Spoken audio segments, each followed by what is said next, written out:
Kethvor adjusted his neural recording device with trembling appendages, watching the human female through the observation barrier.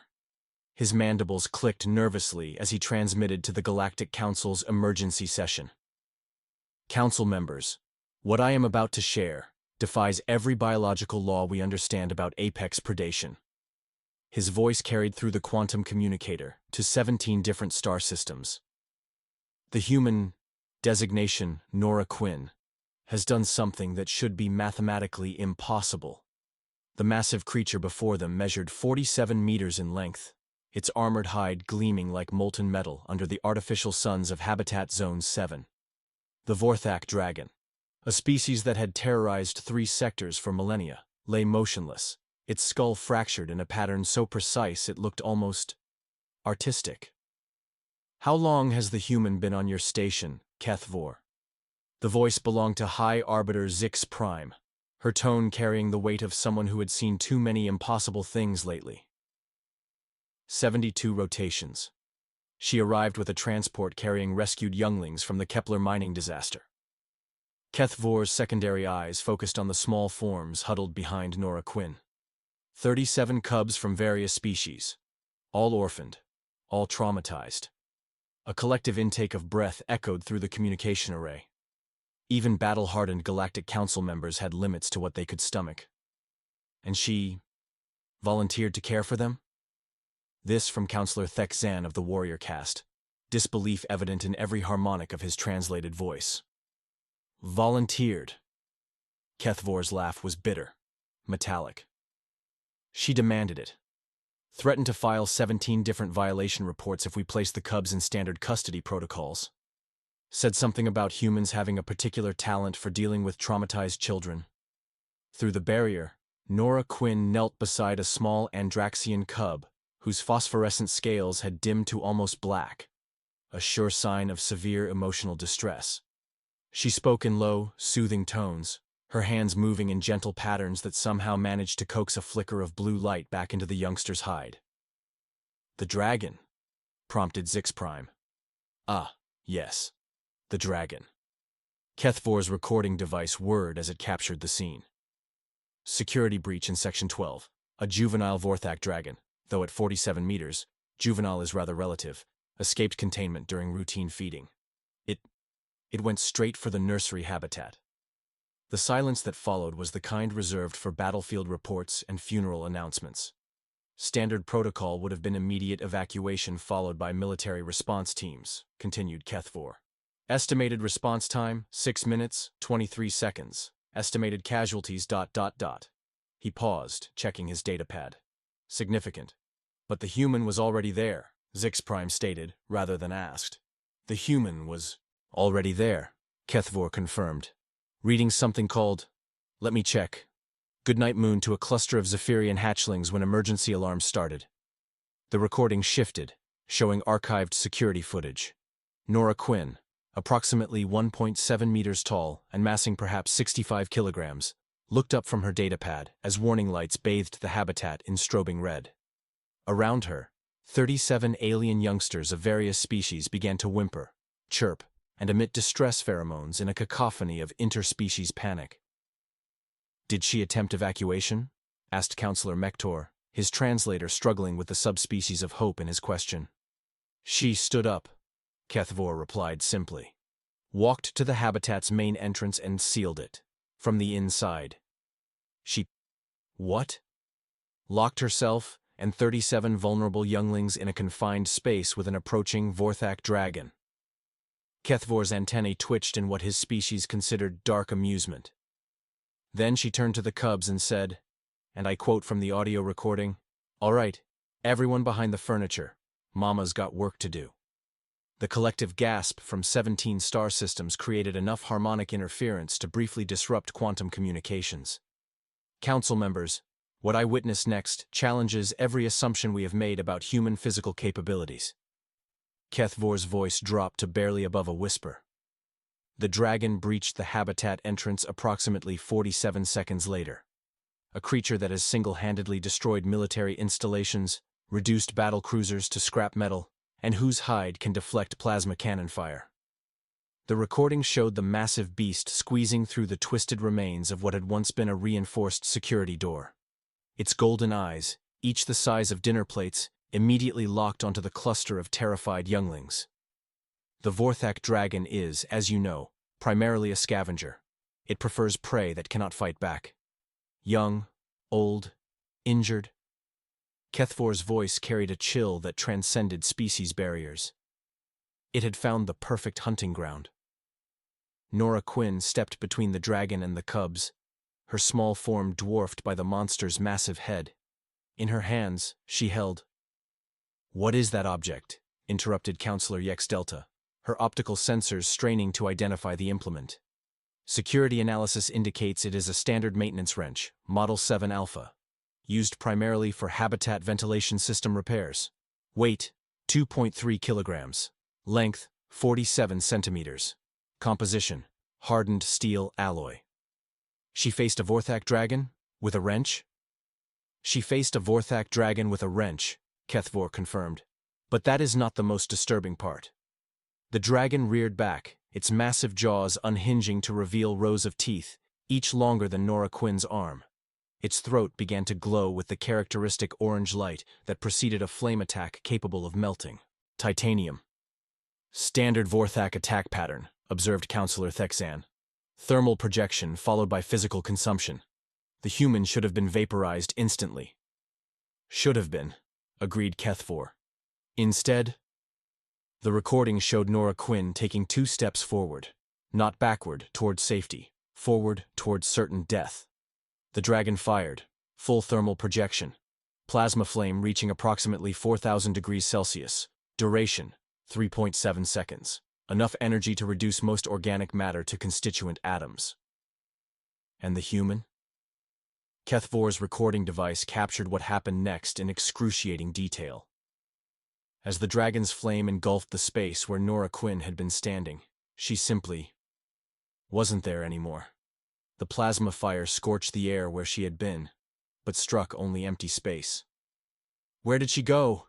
Zix Prime's voice carried an edge of desperation. "Up," Kethvor replied. "She went up." The slow-motion replay showed Nora Quinn launching herself directly at the dragon's head as it breathed fire, using the creature's own attack as cover. Her trajectory was mathematically precise, calculated to bring her within striking distance of the one vulnerable spot every military strategist had identified, but no weapon had been able to reach. The junction where the skull plates met at the base of the creature's massive brain cavity. "Counselors, I have reviewed this footage approximately 400 times. I have consulted with our best physicists, combat analysts, and xenobiologists. The force required to achieve the observed result should have been approximately 14,000 pounds per square inch. The human masses, 65 kilograms. That's impossible. That's what I keep telling myself." Kethvor's mandibles clicked rapidly. Yet the evidence suggests otherwise. The recording showed Nora Quinn's wrench connecting with the dragon's skull in a strike so precise it seemed choreographed. The sound, captured by 17 different sensors, was like a bell being struck by lightning. The massive creature's eyes widened for perhaps half a second, then rolled back as its entire nervous system simply stopped. 47 meters of apex predator collapsed like a demolished building, its skull split in a perfect geometric pattern that exposed the brain cavity beneath. The human landed on her feet, Kethvor continued, his voice now carrying a note of something approaching religious awe. Walked back to the cubs, picked up her datapad, and resumed reading Goodnight Moon from exactly where she had left off. The dragon was dead? Completely. Instantaneous neurological termination.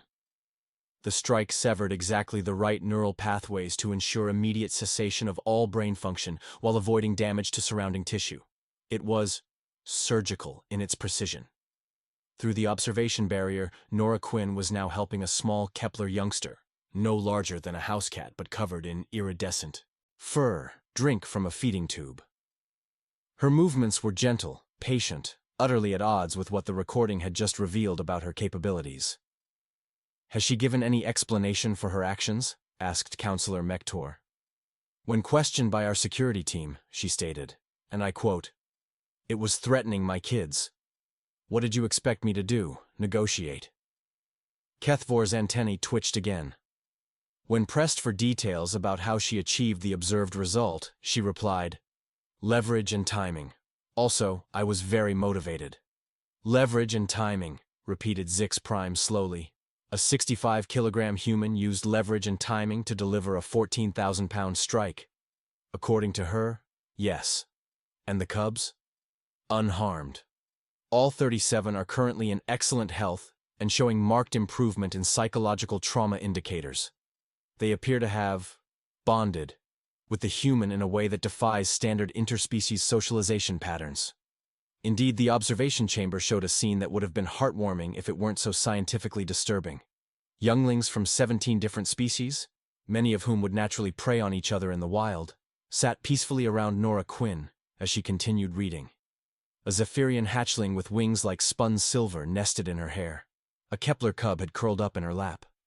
Even the traumatized Andraxian, whose scales now flickered with cautious yellow light, had moved close enough to touch her hand with one small claw. "Counselors," Kethvor said quietly, "we need to discuss what this means for our understanding of human capability parameters." The silence stretched across 17 star systems. "There's more," Kethvor added, his voice dropping to a whisper that somehow carried more weight than a shout. "The human has been teaching the cubs." Teaching them what exactly? Zix Prime's question carried the careful tone of someone who suspected the answer would be deeply unsettling. Combat techniques. If the previous silence had been profound, this one was absolute. 17 star systems held their collective breath. "She calls it playground defense," Kethvor continued, consulting his notes with trembling appendages. "Yesterday, I observed her instructing a group of Zephyrian hatchlings in what she termed strategic thinking. The lesson involves something called dodgeball, but with kinetic energy calculations that our military academy would consider graduate-level coursework." The recording shifted to show Nora Quinn in the habitat's exercise area, surrounded by a dozen alien youngsters. She held a soft sphere in her hands, explaining trajectory physics in terms so simple that even the youngest Kepler cub seemed to understand. "And here," she was saying, "is where velocity meets opportunity. See how little Pip's wings create air resistance? That's not a disadvantage. That's a tactical advantage. Use it." The small Zephyrian hatchling, apparently named Pip, fluttered his silver wings experimentally, then executed a maneuver that would have impressed veteran pilots.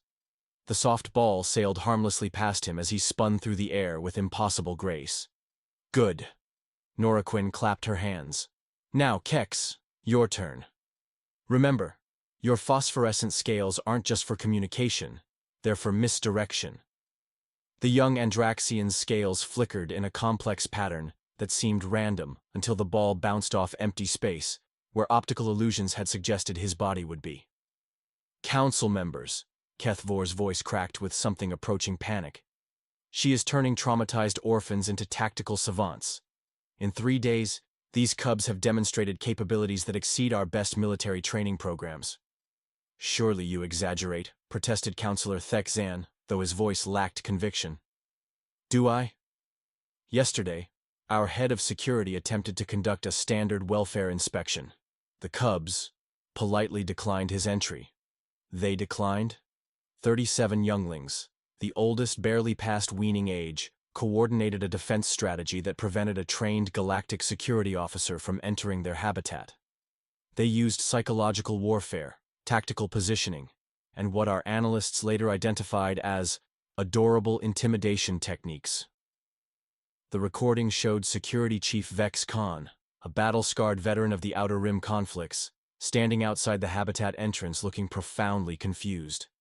Inside, the cubs had arranged themselves in a complex formation that somehow managed to look both threatening and impossibly cute simultaneously. The Zephyrian hatchlings hovered at strategic points, their wings creating subtle air currents that would interfere with targeting systems. The Kepler cubs had positioned themselves to maximize the effectiveness of their natural camouflage abilities. The Andraxians flickered their scales in patterns that induced mild disorientation in most species.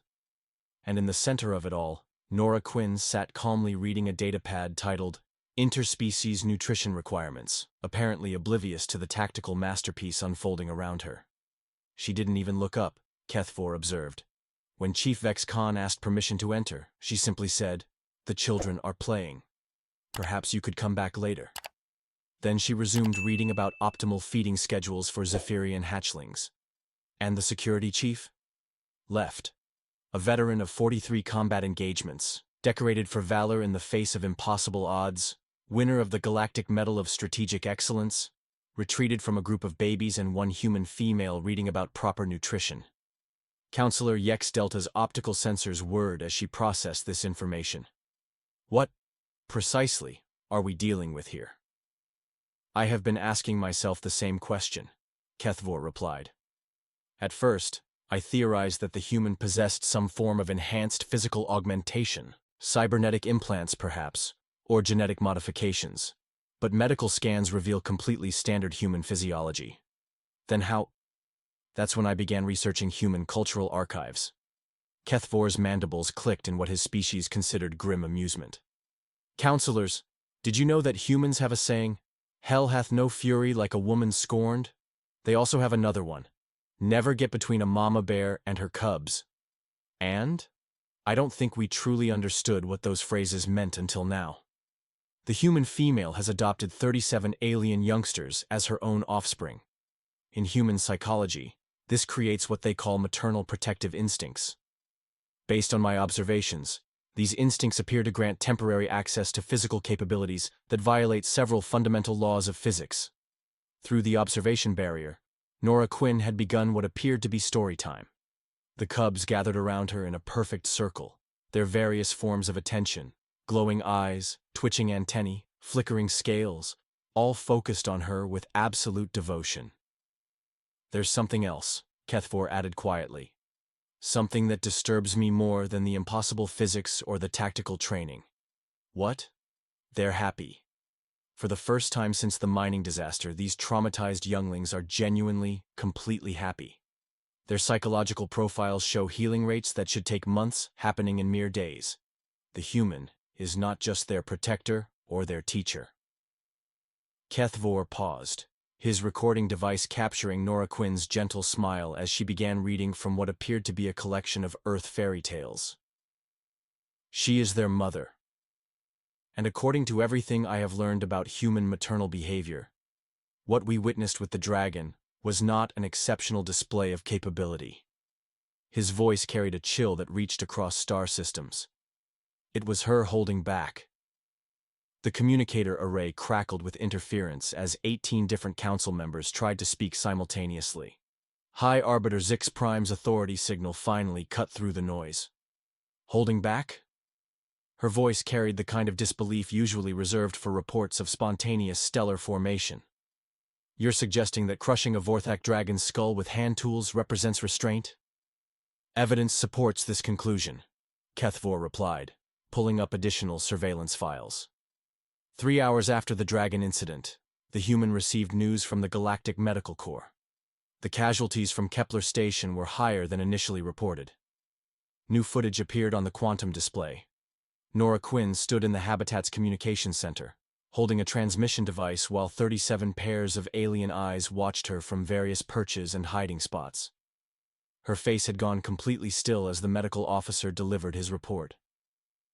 43 additional younglings were confirmed deceased, ma'am. We found them, in the lower mining shafts. The structural collapse happened faster than anyone anticipated. The recording captured something that made every council member's biological systems trigger alarm responses. Nora Quinn's expression didn't change. Her vital signs, monitored by standard habitat sensors, remained completely normal.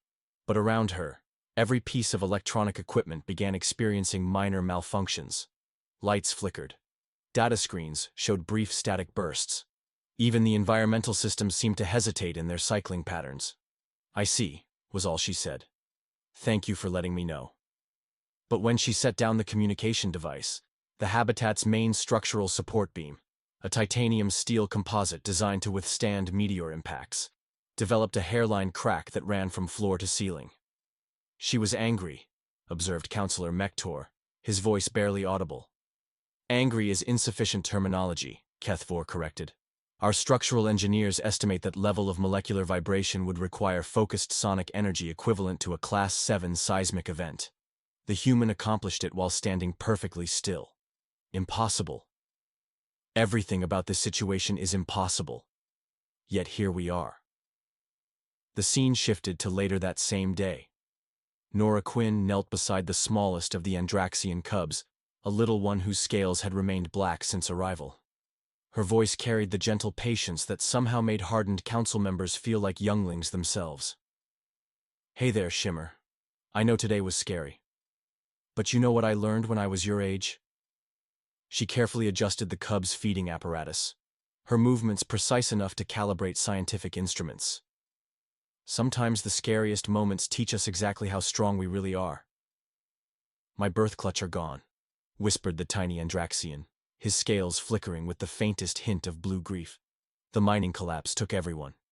I know, sweetheart, and that hurts more than anything should hurt. Nora Quinn's hands never stopped moving, checking each piece of medical equipment with expertise that would impress seasoned xenobiologists. But you survived. And you know what survivors do? What?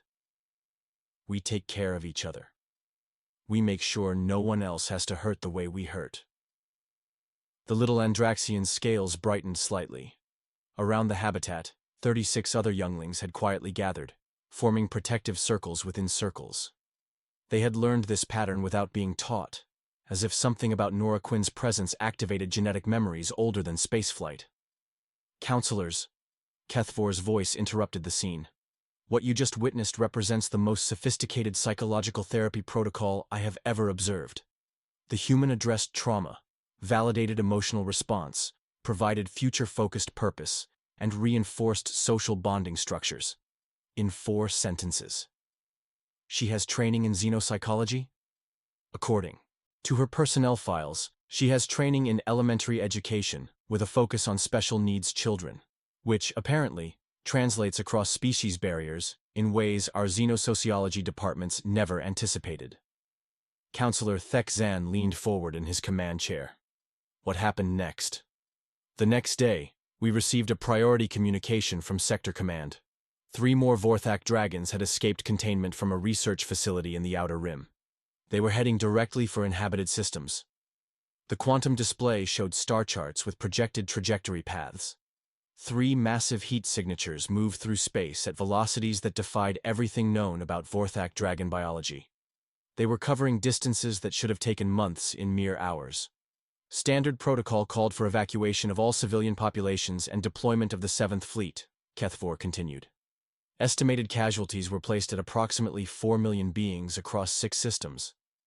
And the humans' response?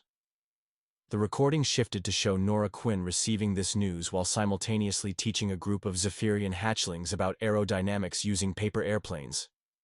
She paused mid-fold, her hands stilling on the delicate origami creation. 4 million, she repeated softly.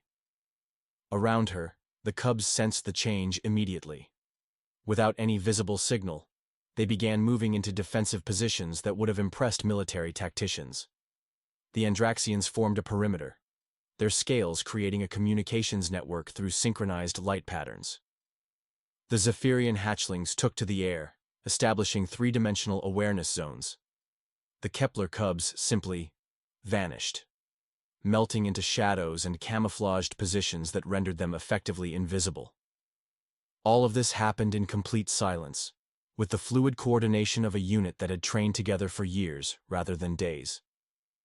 Where are the dragons now? Nora Quinn asked, her voice carrying the same gentle tone she used for bedtime stories. Approaching the Meridian system, approximately 14 hours out from the primary colony world. The communications officer's voice trembled slightly. Ma'am, with respect, this is a military matter. Civilian populations are being evacuated too. I understand. Nora Quinn completed her paper airplane with a precise fold that somehow made it look like a predatory bird. Could you arrange transportation to Meridian Prime? I think the children would benefit from a field trip. The silence that followed lasted exactly 17 seconds. Keth Vor had counted. Field trip, the officer finally managed. Educational opportunity. They've been learning about applied physics. This seems like an excellent practical demonstration. The recording captured what happened next, with multiple sensor arrays. Nora Quinn stood, brushing imaginary dust from her standard-issue jumpsuit. Around her, 37 alien younglings made sounds that their respective species associated with anticipation and predatory satisfaction. Besides, she added, launching the paper airplane with a casual flick that sent it soaring through complex atmospheric currents with impossible precision.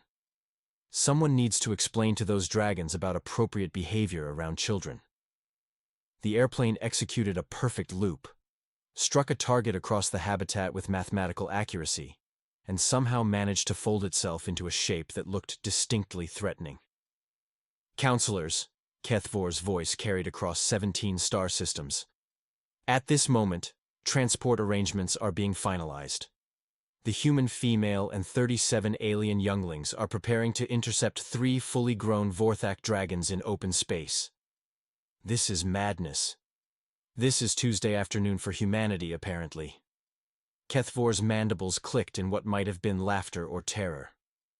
Our tactical analysts predict complete annihilation of the transport vessel within minutes of engagement. And the humans' tactical assessment? When asked about her strategic plan, she replied, "Well, last time I only had a wrench. This time, I've got teaching assistants." The recording showed 37 alien younglings responding to this statement with expressions that somehow managed to be both adorable and absolutely terrifying. Small claws extended. Wings spread in aggressive displays. Scales shifted to patterns associated with pack-hunting behavior. The transport launches in 6 hours, Keth Vor concluded. I will maintain communications as long as possible, though our projections suggest signal loss will occur shortly after initial contact. May the ancestors preserve us all, whispered Zix Prime.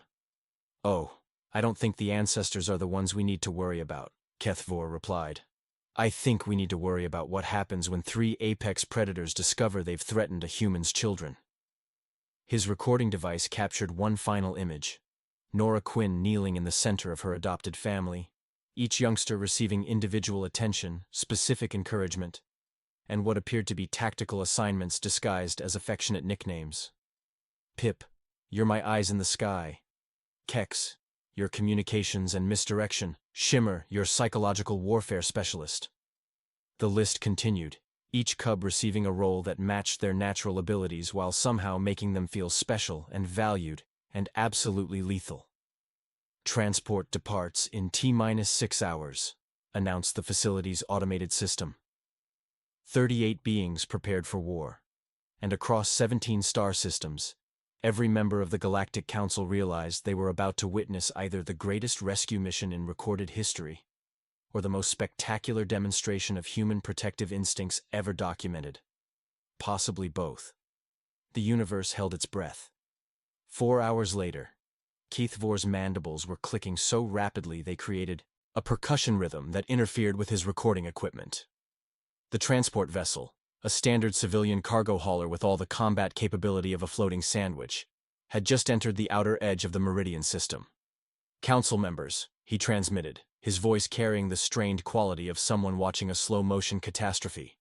I am now receiving real-time tactical data from the engagement zone. Engagement zone? Counselor Yex Delta's optical sensors flared. They haven't even reached the dragons yet. That's what concerns me, Keth Vor replied. The human has been preparing during transit. The quantum display shifted to show the cargo hauler's interior. What had started as a simple passenger compartment now resembled something between a military command center and a preschool classroom. Nora Quinn moved through the space with purposeful efficiency, checking equipment that had somehow appeared from the ship's standard emergency supplies. All right, everyone, she called out, her voice maintaining that same gentle authority that had mesmerized hardened council members. Remember what we practiced. Pip, what's your primary objective?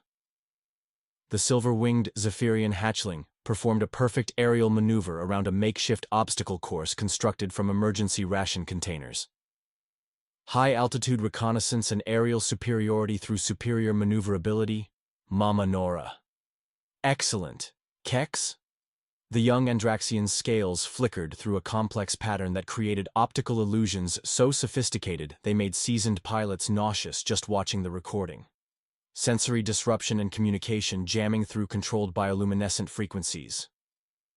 Perfect. And Shimmer? The smallest cub, whose scales now glowed with confident blue patterns, executed a psychological warfare demonstration that involved looking simultaneously helpless and absolutely terrifying. Make the big scary things feel bad about being big and scary. That's my brilliant little strategist. Nora Quinn's smile could have powered a small space station. Now, everyone remember the most important rule? Stay together, stay safe, and trust Mama. 37 voices chorused in 17 different languages, creating a harmony that somehow sounded both adorable and ominous. Good. She knelt down, opening her arms in a gesture that immediately drew every cub into a group embrace that defied physics by somehow accommodating beings of completely different sizes and anatomical structures. And what do we do if the dragons don't listen to reason? The collective response made Kethvor's recording equipment skip several frames. We show them why Earth mothers are apex predators. Counselors, Kethvor whispered into his communicator, I believe we are about to witness the practical application of human child-rearing philosophy to interstellar conflict resolution. First contact in 90 minutes, announced the transport's automated navigation system. That was when things became truly extraordinary. Nora Quinn produced what appeared to be a standard emergency toolkit. Inside, arranged with the same careful precision she applied to everything else, were items that had somehow been modified during the 4-hour journey. A plasma cutter that hummed with frequencies that shouldn't have been possible. Emergency cables that had been woven into patterns that created geometric stress concentrations capable of redirecting kinetic energy. A portable atmospheric processor that now emitted subsonic vibrations in ranges that interfered with Vorthak Dragon nervous systems. How? Breathed Counselor Mektor. How did she modify industrial equipment with materials available on a standard cargo transport? I asked the ship's engineer the same question, Kethvor replied. His response was, and I quote, I don't know, but I'm pretty sure she just violated several fundamental laws of engineering while simultaneously making my equipment better than manufacturer specifications. But the modifications weren't the most disturbing part. The most disturbing part was how 37 alien younglings, each from completely different evolutionary backgrounds, had somehow learned to coordinate their natural abilities into a unified combat doctrine that would have impressed military academy instructors. The Zephyrians had developed flight patterns that created atmospheric disturbances capable of disrupting targeting systems. The Andraxians had synchronized their bioluminescent communication into a network that could jam sensors across multiple frequency ranges. The Kepler cubs had perfected camouflage techniques that rendered them effectively invisible to both optical and thermal detection. And they had done all of this while playing games that looked like innocent childhood activities to anyone not versed in advanced military tactics. 30 minutes to intercept, announced the navigation system. Perfect timing, Nora Quinn said, checking a chronometer that had somehow been modified to display tactical countdowns across 4 different time measurement systems. Everyone, final equipment check. What followed was a procedure that looked like a cross between a pre-flight safety inspection and a mother getting her children ready for school. Each cub received individual attention, specific encouragement, and what appeared to be custom-modified equipment sized perfectly for their anatomical requirements. Pip, your wing-mounted sensor array is calibrated for maximum atmospheric analysis. She adjusted something that looked like a tiny backpack, but registered on scanners as sophisticated detection equipment. Remember, altitude is your advantage. Kex, your scale synchronization matrix is running at optimal efficiency. A small device attached to the young Andraxians' natural light-producing organs somehow enhanced their capabilities by several orders of magnitude. You are our electronic warfare specialist. Shimmer, your psychological projection amplifier is tuned to Vorthak Dragon neural frequencies. The tiniest cub now wore something that resembled a collar but functioned as advanced neuroscience equipment. You are our peace negotiator. The process continued for all 37 cubs, each receiving personalized equipment that enhanced their natural abilities, while somehow making them feel special and loved, and absolutely confident in their capabilities. First visual contact in 10 minutes, the navigation system announced. Through the transport's forward viewports, 3 massive shapes became visible against the star field. Each Vorthak Dragon measured over 60 meters in length, their armored hides gleaming with the kind of menace that had terrorized civilizations for millennia. They moved through space with predatory grace, their massive wings somehow providing propulsion in the vacuum through methods that physics couldn't quite explain. "They're beautiful," Nora Quinn observed, her voice carrying the same tone she used when discussing her adopted children's artwork, "and completely inappropriate for threatening populated systems." Around her, 37 alien younglings prepared for combat, with the casual efficiency of professionals who had been doing this for years rather than days. 10 seconds to intercept, announced the navigation system. "Remember, children," Nora Quinn said, her voice carrying across multiple species with maternal authority that transcended biological boundaries. "We're here to educate. Violence is a teaching tool, not a goal." The transport's communications array crackled to life as the lead Vorthak Dragon transmitted a challenge roar that should have reduced most organic beings to paralyzed terror. Nora Quinn listened to the entire threatening display with the patient attention of someone hearing a toddler's tantrum. "Well," she said finally, "that was rude." The universe was about to learn why threatening a human mother's children was considered poor judgment across every inhabited galaxy.